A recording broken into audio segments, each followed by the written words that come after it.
네, 여러분들이 마스크를 다 쓰고 계시니까 저는 마스크를 좀 벗고 말씀을 전하도록 하겠습니다. 괜찮으시죠? 네. 할렐루야. 네, 반갑습니다. 복된 주일날 우리 귀한 동문교회에서 이렇게 말씀 전할 수 있는 은혜를 주신 하나님과 또 교회 앞에 먼저 감사의 말씀을 드립니다. 올해는 봄이 유난히 짧게 느껴지는 것 같습니다. 요 며칠 사이에는 날씨가 좀 서늘해졌지만 일찍 더운 날씨가 찾아오지 않았었습니까? 그래서 벚꽃이 피었다가 며칠 사이에 다 그냥 떨어져서 사라져 버렸습니다. 사계절이 참 아름다웠던 우리나라 기후가 이 지구 온난화 영향으로 인해서 갈수록 여름과 겨울은 길어지고 봄과 가을은 짧아지고 있다고 합니다. 참 아쉽고 또 안타까운 일 중에 하나인 것 같아요. 그런데 성경의 주 배경이 되는 이스라엘은 봄과 가을이 사실 아예 거의 있지가 않습니다. 이스라엘 팔레스타인 지역은요, 열대성과 온대성 기후의 중간쯤 되는데요. 4월부터 10월까지의 여름철과 11월부터 다음에 3월까지의 겨울철로 나뉘어집니다. 여름철은 비가 거의 내리지 않는 건기에 해당하고요. 또 겨울철이 비가 내리는 우기에 해당하죠. 그런데 우기 때 내리는 비의 양도 사실 그리 많지는 않습니다. 신명기 11장 14절 말씀에 보면 여호와께서 너희의 땅에 이른 비 늦은 비를 적당한 때에 내리시리니 너희가 곡식과 포도주와 기름을 얻을 것이요 라고 말씀하십니다. 여기에서 말하는 이른 비가 10월, 11월에 내리는 비고요. 늦은 비는 3월과 4월에 내리는 비입니다. 이스라엘 사람들에게 없어서는 안 될 꼭 필요한 은혜의 단비다라고 그렇게 말할 수 있는 것입니다. 이렇게 이스라엘은 원래 물이 귀한 곳이기 때문에 예로부터 이스라엘 백성들은요, 땅에 구덩이를 많이 파놓고 그것을 물 저장고로 사용했습니다. 이른 비와 늦은 비를 저장해서 식수와 농업 용수로 그것을 활용했다는 것이죠.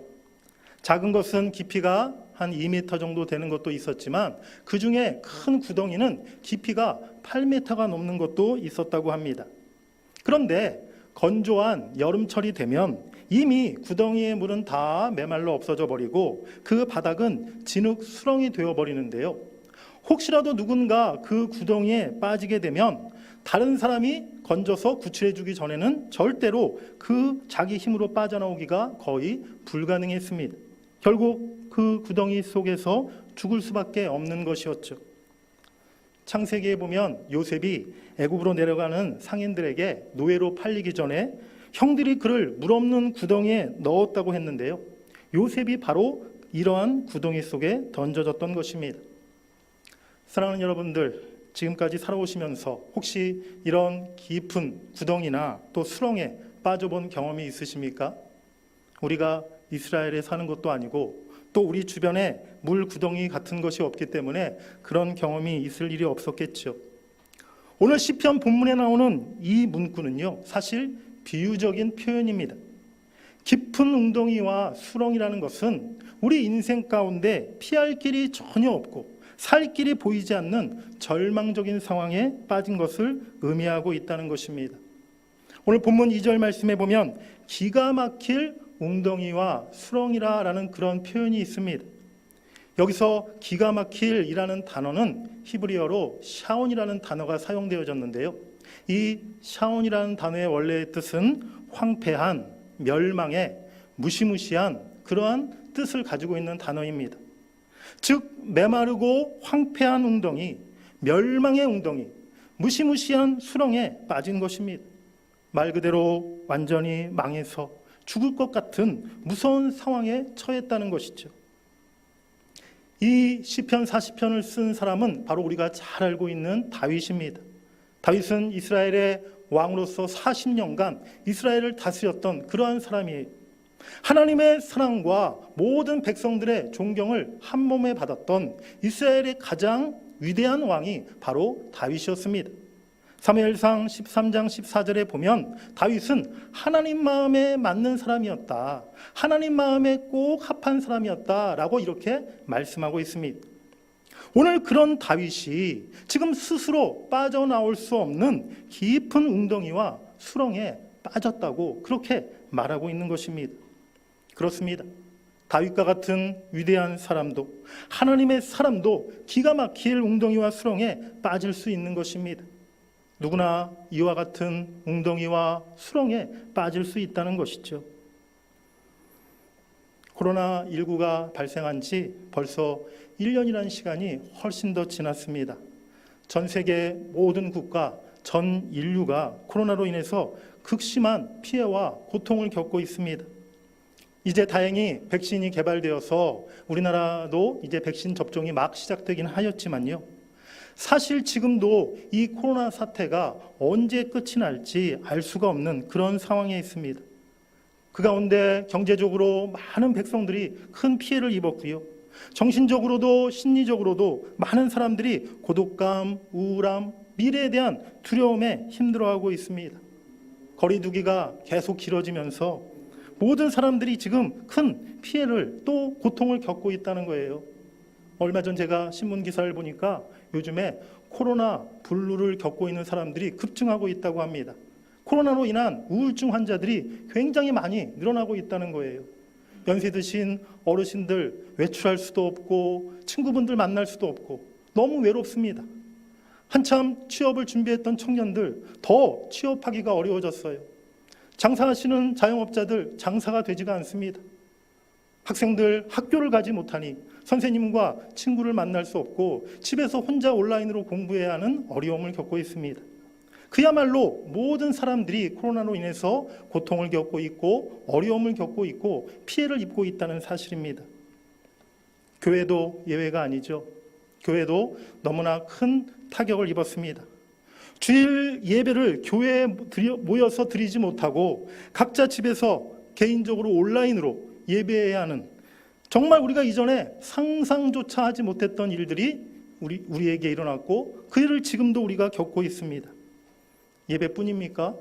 정말 너무나 즐겁고 행복했던 우리 구역 모임도 갖지 못하고 우리 성가대나 또 성경 공부 모임도 하지 못하고 수련회도 가지 못하는 그러한 일들이 지금 교회에 일어나고 있다는 것이죠. 사람들을 만날 수 없으니까 우리가 세상에 나가서 교회가 전도할 방법이 없습니다.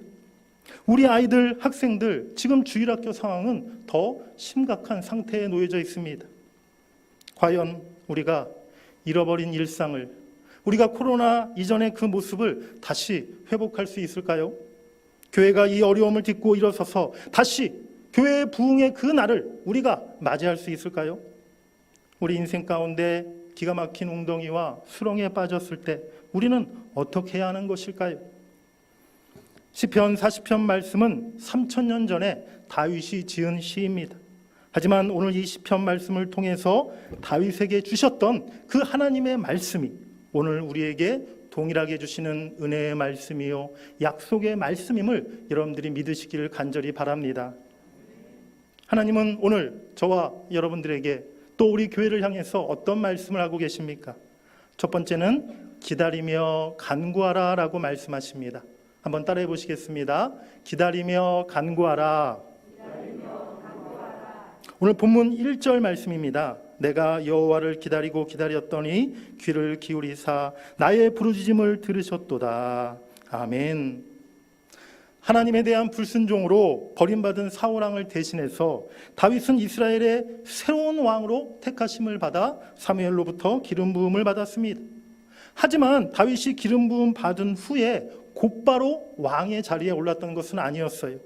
오히려 그때부터 다윗에게는 고난과 핍박, 도망자의 고달픈 삶이 계속되었습니다. 다윗이 사울을 피해 도망 다녔던 말씀들이 사무엘상 19장부터 30장까지 기록되어 있는데요. 사울의 질투와 사울의 분노로 인해서 다윗은 왕궁에서 도망쳐 나와 사울이 죽을 때까지 계속 도망자의 삶을 살아야만 했습니다. 광야에서 황무지로, 때로는 굴 속에서 숨어 지냈습니다. 심지어 원수의 나라인 블레셋으로 가서 미친 척하며 간신히 목숨만 부지하기도 했어요. 다윗이 처음 사무엘로부터 기름 부었을 때가 그의 나이 10대 후반에서 20세쯤 되었을 것으로 생각합니다. 그리고 나서 다윗이 30세에 헤브론에서 유다 족속의 왕이 되었고요. 이스라엘 전체 통일 왕국의 왕이 된 것은 7년이 더 지나서 그의 나이 37살 때였습니다. 즉 다윗이 온전한 왕위에 오르기까지 20년 가까운 시간이 걸렸다는 거예요.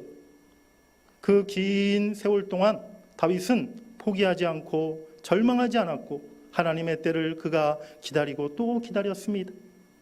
내가 여호와를 기다리고 기다렸더니, 내가 여호와를 기다리고 기다렸더니, 이 짧은 구절 속에 바로 다윗의 오랜 기다림과 인내의 시간, 그의 고통과 눈물의 시간이 그대로 담겨 있음을 우리가 깨달아야 될 줄 믿습니다. 다윗은 20년이라는 긴 세월 동안 하나님을 기다리고 또 기다렸습니다. 하나님이 반드시 이 고난에서 나를 건져주실 거야. 하나님이 나에게 주셨던 그 약속을 반드시 이루실 거야. 그것이 바로 다윗의 귀한 믿음이었다는 것이죠. 우리 인생 가운데 깊은 웅덩이에 빠졌을 때, 때로는 우리가 크나큰 실패와 또 어려운 고난을 만났을 때 우리는 대개 어떻게 반응합니까? 한시가 급하고 당장 내가 지금 죽을 것 같습니다. 하나님이 빨리 지금 나를 건져주시지 않으면 큰일이 날 것만 같습니다. 하지만 그렇게 다급한 때에도 하나님은 우리를 계속 그냥 더 기다리게 하실 때가 많다는 것이에요. 예전 어르신들에게서 흔히 볼 수 있는 그런 모습이 있습니다. 부부간에 이렇게 외출할 때가 되면 아버님은 차비를 다 미리 갖추고 마당에 나와 어머님을 기다립니다. 그런데 늘 아내는 늦게 나오는 거예요. 그러면 그 늦게 나오는 어머님을 향해 아버님은 화를 내거나 또 역정을 내시고 잔소리를 하십니다. 저도 사실 예전에 저희 아내한테 그랬던 적이 몇 번 있었던 것 같아요. 그런데 생각해 보면 사실 남편에 비해서 아내들은 더 준비하고 해야 될 일들이 많은 거예요. 옷도 차려입고 또 화장도 해야 되고 또 아이들도 살펴야 되고 또 집안 정리, 주방 정리도 해놔야 되고 준비할 게 남편들보다 훨씬 더 많은 것이죠. 그러다 보니 자연스럽게 시간이 더 걸릴 수밖에 없다는 것입니다. 저는 지혜롭게도 이런 것을 알고 나서 저를 기다리게 하는 아내에게 그 후에 화를 내지 않았습니다. 결정적으로 아내에게 화를 내봤자 저만 손해라는 것을 제가 확실히 깨닫게 되었습니다. 여러분, 우리 하나님이 정말 다른 할 일이 많으시고 바쁘셔서, 아니면 우리 하나님은 워낙 느긋하신 분이셔서 급한 우리를 매번 기다리게 하시는 걸까요? 아닙니다. 그럴 리가 없죠. 하나님은요, 우리가 하나님 말고 의지했던 다른 모든 것들을 다 내려놓을 때까지, 내 자만과 내 안에 있는 욕심과 내 인간적인 생각을 다 내려놓을 때까지 우리를 기다리게 하시는 겁니다. 우리의 자아가 완전히 깨어지고 십자가 앞에 내가 완전히 죽어질 때까지 우리를 기다리게 만드신다는 것입니다. 그리고 우리가 하나님만 바라보며 하나님 앞에 부르짖는 간구로 간절히 기도하도록 우리를 이끌어 가시는 줄 믿습니다. 사랑하는 여러분들, 꼭 기억하십시오. 우리 하나님은요, 결코 사랑하는 하나님의 자녀들인 우리들을 버리지 않으십니다. 우리가 망하도록, 우리가 죽도록 우리를 내버려 두지 않으십니다. 열왕기하 20장에 보면 죽을 병에 걸려 하나님께 통곡하며 간절히 기도했던 히스기야 왕에게 하나님이 이렇게 말씀하시죠. 내가 내 기도를 들었고 너의 눈물을 보았노라. 그리고 히스기야의 생명을 15년 연장시켜 주셨습니다. 하나님은 지금도 고통 중에 있는 우리를 긍휼의 눈으로 바라보고 계십니다. 우리의 신음소리, 우리의 간절한 기도를 듣고 계시며 우리의 눈물을 보고 계시는 줄 믿습니다. 우리가 인내하며 하나님을 끝까지 기다리고 하나님께서 내 기도를 응답하실 그날까지 내가 더 낮아지고 더 엎드리고 오직 주님만 바라볼 때에 반드시 우리를 웅덩이와 수렁에서 건져주시고 반석 위에 우리를 세워주실 줄 믿습니다. 두 번째로 오늘 하나님은 겸손과 진실함으로 주를 의지하라 라고 말씀하십니다. 다시 한번 따라해 보시겠습니다. 겸손과 진실함으로 주를 의지하라. 오늘 본문 4절에 있는 말씀, 우리 시편 40편 4절 말씀을 우리 같이 한번 읽어보시겠습니다. 시작.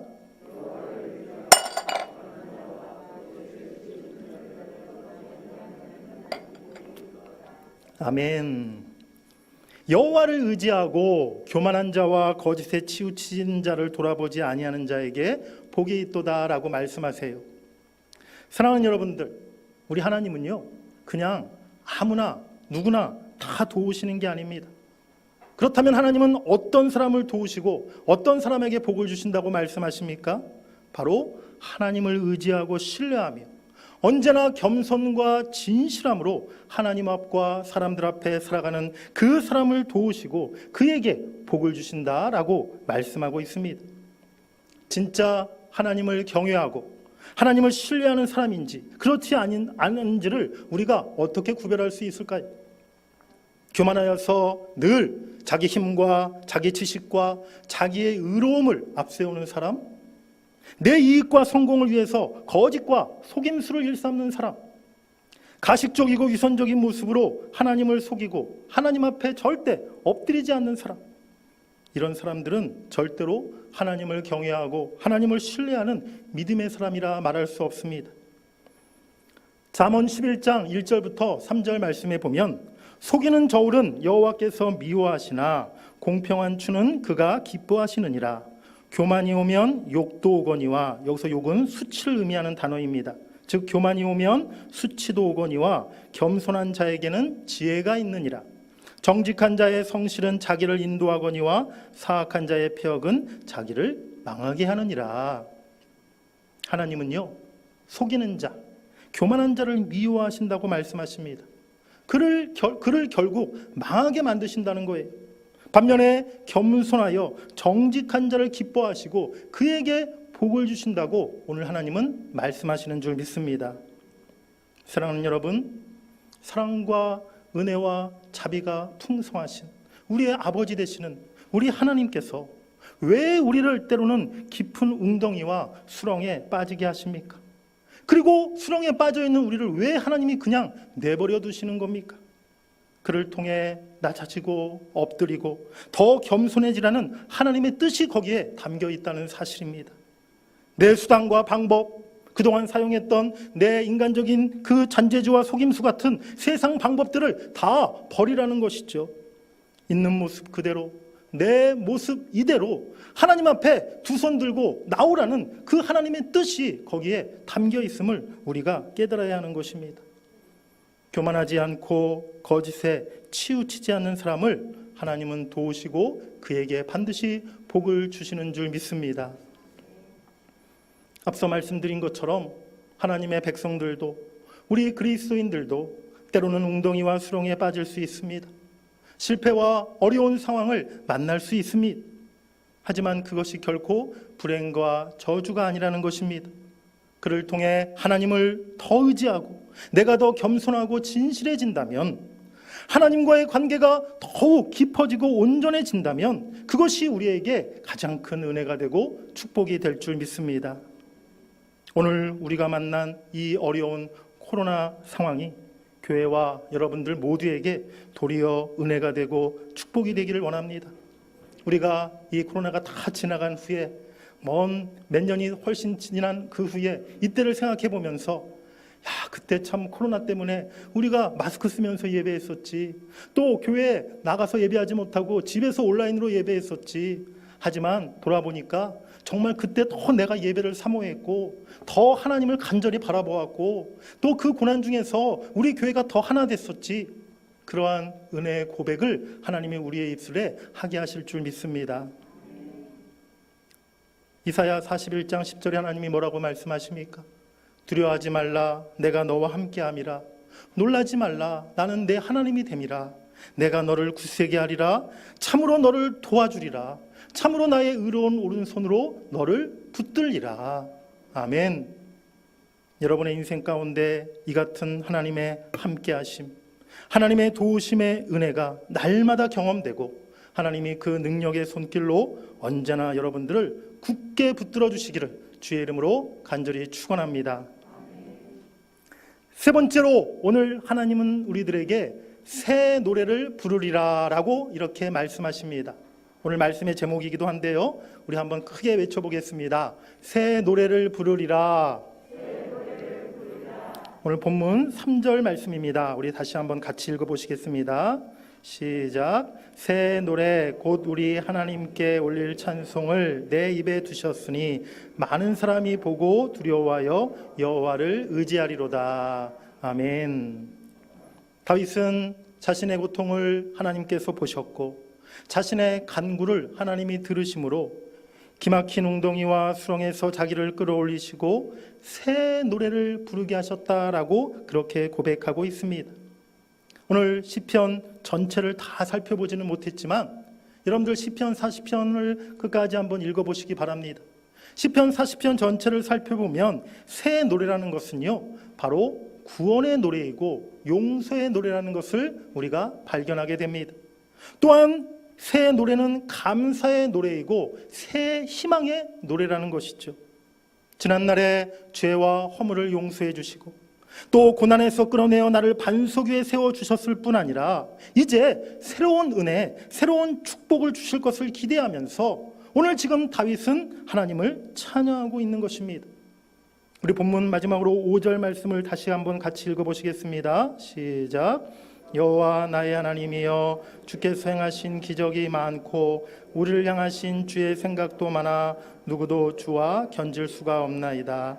내가 널리 알려 말하고자 하나 너무 많아 그 수를 셀 수도 없나이다. 아멘. 다윗은요, 지금까지도 또한 이후에도 하나님께서 나 자신과 또 우리 이스라엘에게 행하신 기적이 헤아릴 수 없이 많았음을, 또 이후에도 하나님께서 계속해서 그 기적을 베푸실 것임을 믿고 고백하고 있는 것입니다. 그렇습니다. 이전에도 우리 인생 가운데 하나님은 여기까지 우리를 인도하셨고 늘 함께 하셨고 또 우리를 도우신 줄 믿습니다. 오늘 설교 전에 우리 찬양이 굉장히 은혜가 되었는데요, 바로 그 찬양의 가사 그대로 아닙니까? 하나님께서 여기까지 우리를 은혜로 인도하셨습니다. 지금까지 지내온 모든 것이 하나님의 은혜였는 줄 믿습니다. 저는 대학을 졸업하고 잠깐 사회생활, 직장생활을 하다가 조금 뒤늦게 그렇게 신학대학원에 가서 목회사역을 시작했습니다.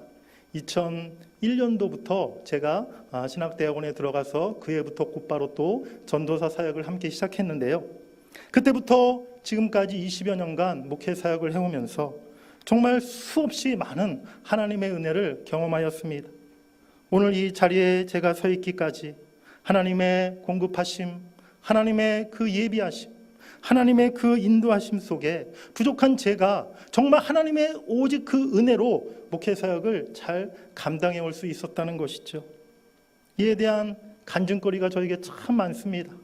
하지만 오늘 간증의 시간이 아니기 때문에 그 간증을 다 드리지 못하지만 정말 제 지나온 인생 또 제 목회사역 전체를 돌아볼 때도 하나님께서 저를 여기까지 인도하셨고 하나님이 늘 채우셨고 공급해 주셨고 또 하나님께서 저에게 힘과 믿음과 귀한 만남의 축복을 주셨다는 사실을 고백하지 않을 수 없다는 것입니다. 저만 특별해서 그런 것이 결코 아닙니다. 저만 특별한 그런 은혜, 저에게만 임한 특별한 은혜가 아니라는 것입니다. 여러분 모두가 바로 이 같은 하나님의 말할 수 없는 은혜와 기적 같은 하나님의 그 도우심의 손길을 순간순간 체험하시며 여기까지 살아왔음을 우리 모두가 고백하게 되는 줄 믿습니다. 그런데 그것이 다가 아니라는 거예요. 오늘 이후에도요, 하나님은 저와 여러분들 남은 인생 가운데 또 다른 계획, 또 다른 비전을 갖고 계시고 또 새로운 기적을 행하신다고 오늘 말씀해주고 있는 것입니다. 하나님, 저는 나이가 이제 벌써 80이 넘었는데요, 괜찮습니다. 하나님은 80세 때 모세를 광야에서 부르셔서 출애굽의 지도자로 세우셨는 줄 믿습니다. 하나님, 저는 건강도 없고 또 가진 것 하나 없는데요. 사도행전 3장에 베드로가 날 때부터 걷지 못하여 성전 앞에서 구걸하던 자에게 이렇게 말하죠. 은과 금은 내게 없거니와 내게 있는 이것을 내게 주노니 나사렛 예수 그리스도의 이름으로 일어나 걸으라. 아멘.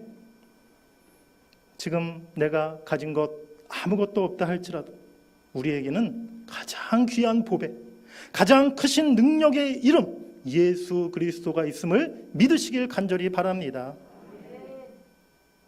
저와 여러분, 우리 모두 사실 하나님 앞에 우리가 자격 없는 사람입니다. 죄와 허물이 많은 사람입니다. 능력이 없고 지혜가 부족한 사람들입니다. 하지만 내 안에 예수가 있으면, 내 안에 예수님이 계시면 예수의 사랑, 예수의 생명, 예수의 구원, 예수님의 십자가 부활의 능력이 우리를 통해 나타나게 될 줄 믿습니다. 바로 그 예수의 능력이 세상으로 흘러갈 때 바로 우리들을 통해, 또 우리 동문교회를 통해, 우리 한국교회를 통해 이 땅의 세계 열방 가운데 하나님의 새로운 비전, 새로운 역사를 하나님이 이루게 하실 줄 믿습니다. 우리 한번 오른손을 가슴에 한번 얹으시고 한번 따라해 보시면 좋겠습니다. 하나님이 나를 부르십니다. 내 안에 예수님이 계십니다. 나에게 예수의 이름이 있습니다. 할렐루야. 그렇습니다. 부족하지만 하나님이 우리를 불러주셨습니다. 또 우리 안에 예수님이 계시고 우리에게는 예수의 이름이 있는 줄 믿습니다. 하나님만 바라보고 하나님을 의지하며 하나님을 예배하고 하나님께 간구하는 자들을 하나님은 지금도 찾고 계세요. 하나님은 그들을 도우시고 그들을 통해 새 일을 행하십니다. 그들의 입술로 새 노래를 부르게 하시며 새 일을 행하신 하나님을 찬양하게 하실 줄 믿습니다. 이 부분을 제가 깊이 묵상하면서 하나님께서 떠오르게 한, 또 부르게 하신 찬송가가 있었습니다. 여러분들 잘 아시는 찬송가 예수를 나의 구주 삼고, 그 찬송가 후렴 가사가 이렇게 마음속에 떠오르더라고요. 이것이 나의 간증이요, 이것이 나의 찬송일세, 나 사는 동안 끊임없이 구주를 찬송하리로다. 이것이 나의 간증이요, 이것이 나의 찬송일세, 나 사는 동안 끊임없이 구주를 찬송하리로다. 아멘. 하나님은요, 이전에도 우리에게 많은 간증을 주셨지만 앞으로도 이후에도 우리에게 새로운 간증거리를 주신다는 거예요. 우리에게 새로운 찬송, 새 노래를 허락하신다고 오늘 말씀하십니다. 이전에만 아니라 앞으로도 우리 평생 살아가는 동안에 끊임없이 주님을 찬송하게 하실 줄 믿습니다. 이사야 43장 18절에 너희는 이전 일을 기억하지 말며 옛적 일을 생각하지 말라. 보라, 내가 새 일을 행하리니 이제 나타낼 것이라. 우리 기독교 신앙은 그저 옛날 과거에 매여 있는 그런 신앙이 아닙니다. 박물관에 전시된 유물 같은 그런 옛날 이야기가 아니라는 것입니다. 과거에 실패했다 할지라도 지금 당장은, 지금 나의 현실은 웅덩이에 빠진 것 같이 앞이 보이지 않고 막막하다 할지라도 하나님의 구원하심, 하나님의 역사하심을 믿고 새 희망을 기대하고 새 노래를 부를 수 있는 그런 신앙이 되어야 될 줄 믿습니다. 사랑하는 여러분들, 하나님께서 여러분들의 인생 가운데 이제 새 노래를 부르게 하십니다. 우리 동문교회의 앞날 가운데 새 노래를 부르게 하십니다. 우리 한국교회를 통해서 새 노래를 부르게 하시고 이제 우리의 다음 세대 하나님의 큰 부흥의 날을 우리를 통해 허락해 주실 줄로 믿습니다. 사랑하는 성도 여러분, 기가 막힌 웅덩이와 수렁에서 과거에도 현재도 그리고 미래에도 우리를 건지시고 구원하실 분은 오직 하나님뿐입니다. 내가 여호와를 기다리고 기다렸더니 하나님이 건지시고 역사하실 그날까지 하나님을 끝까지 기다리고 또 기다리시는 여러분들이 되시기를 간절히 바랍니다. 교만하거나 거짓에 치우치지 않고 겸손과 진실함으로 하나님만 의지하시는 여러분들이 되시길 바랍니다. 반드시 하나님께서 우리를 끌어올리시고 우리의 발을 반석 위에 세우시고 우리를 견고하게 하실 줄 믿습니다. 그리고 우리에게 이제 새 노래를 허락하실 것입니다. 하나님의 은혜와 하나님이 행하신 기적을 찬양하며 큰 영광을 돌리게 하실 그날을 믿음의 눈으로 바라보실 수 있는 여러분들이 되시기를 간절히 바랍니다. 우리 함께 새 노래를 부르게 되기를 원합니다. 그날에 함께 기뻐하며 영광과 감사의 노래를 부를 수 있는 우리 동문교회와 여러분 모두가 되시기를 주의 이름으로 간절히 축원합니다.